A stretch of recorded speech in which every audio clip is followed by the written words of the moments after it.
What's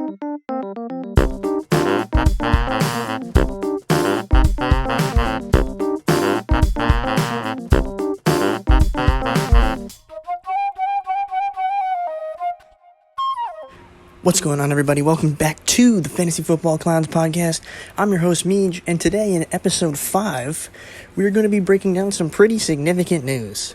Now, I would really appreciate it if you left a like and a comment on the video, maybe even subscribe, consider it. Help me out a lot, and let's get right into this. Sony Michel traded to the Rams, and reportedly going to be the RB1 of the offense. Now, people have called him the generic Marshall Faulk recently. Not sure how I agree with that, but just a fun fact. Sony Michel, a couple years ago, we thought he was going to be the guy in New England.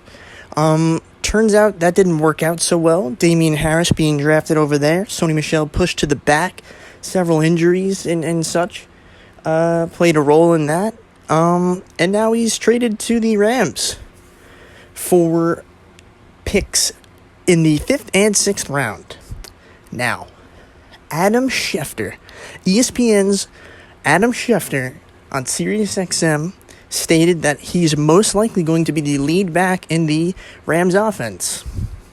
Immediate reactions are, oh my God, I got to pick this guy up immediately.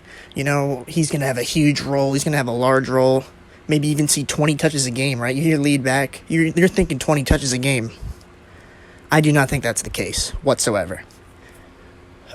I believe that he's going to have a role of some sort, but I do believe that this is mainly a depth move. I mean, behind Darrell Henderson, there were 2 running backs, I believe, signed to the squad, and one of them was on the team for about a week. So there was really nobody there to back him up. They had to do this move sometime. Otherwise, Darrell Henderson goes down, there's no one playing running back. I mean, come on. But what I believe is going to happen is, I do believe Sony Michel could see first and second down snaps occasionally, but I do believe this is still going to be Darrell Henderson's offense.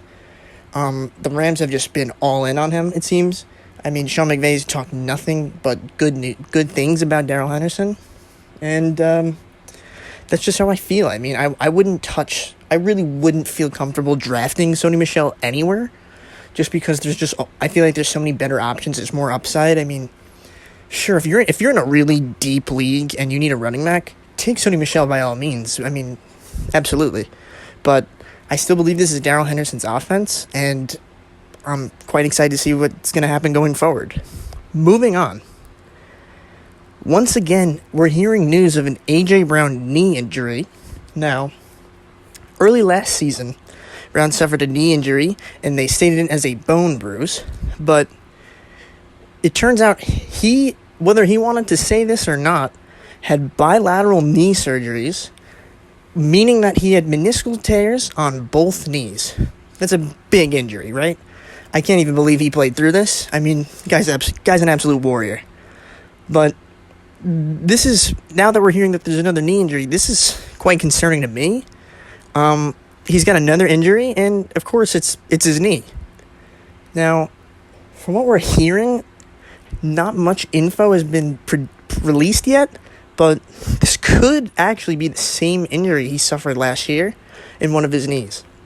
Obviously, as we wait for more details to come out, the severity of the injury will be discovered, but I still predict he's going to play through most of the season, just because he's an absolute warrior and he's a great player. But this information, it's honestly enough for me to fade him in my drafts. I'm seeing this and I'm like, no one. I figure I'm going to let someone else worry about this injury, because there's so many great wide receiver options on the board in where he's being drafted. I mean, Allen Robinson, Keenan Allen, CeeDee Lamb. I'd rather have CeeDee Lamb over A.J. Brown. Bold take, right? DK Metcalf. Several guys, right? I mean, come on. This guy, he's clearly got an injury history. I figure, let someone else worry about this. I'd rather have a safe pick. I mean, Allen Robinson is, he has like the same line every year. 90, 1,200, 8 every year, it feels like. I'd rather have Allen Robinson. Now, moving on from that, do with that information what you will. I hope it helped. But moving on from that, Here is another often injury player who is the recipient of yet another injury in the form of a back injury. This is going to be the 29-year-old 49ers running back, Raheem Mostert. Now, I wasn't too hot on him entering the season anyways, just because of the sheer fact that he's injured all the time and there's several running back options in the backfield. The report is that during a play in which rookie quarterback Trey Lance, who I'm extremely excited to watch, flipped the ball to Deebo Samuel, and Mostert was seen wincing in pain and coming off the field to the trainer's area where he would watch the remainder of practice from a knee. Now, my immediate thought is, this guy's injured all the time, right? I mean, come on. Mostert has had several injuries ranging from his forearm to his knee to his ankle. He completes the gauntlet of injuries with this back injury. I wouldn't touch Mostert with a 20-foot pole right now, okay? I don't care where he's being drafted. Wouldn't touch him. He's always injured, and you think I'm fading A.J. Brown. I'm not even touching Mostert in any of my drafts. I do not want to deal with that, okay? A back injury is one of the worst injuries to get. You need your back to do almost anything relating to physical activity, and I'm not denying that Mostert's a talented player, right? He's one of the most explosive running backs in the league. He's capable of producing a 10.92 line in any game. But whether or not he's on the field for the game is a large question almost every week. This makes me even hotter on a guy I couldn't get enough of already in Trey Sermon. If Mostert's out, Trey Sermon's going to see so much volume, he breaks your speakers. Shout out to Big Dogs Gotta Eat for that one. You see, I mean, the 49ers know that Mostert's always hurt, and he can't stay on the field. Kyle Shanahan is already hot on Sermon clearly, as he started him in the first preseason game for several plays with no problems, immediately trusting him. Not to mention that the 49ers traded up in the third round to grab him. I predicted that he would take over the backfield no matter what this season, but this Mostert injury makes this possibility seem even better. I view Sermon as a solid RB2 with upside as soon as he takes over the backfield, which I honestly believe will happen quite soon. Yet another interesting thing that's happened in the NFL world is the Denver quarterback battle is finally over. QB Teddy Bridgewater has been named the starting QB over Drew Lock. What this means actually isn't much in my opinion. The Broncos don't have a great team on any side of the field this year. The only players I would even think of drafting are Fant, Judy, and Javonte Williams. But I would only consider taking Williams or Judy.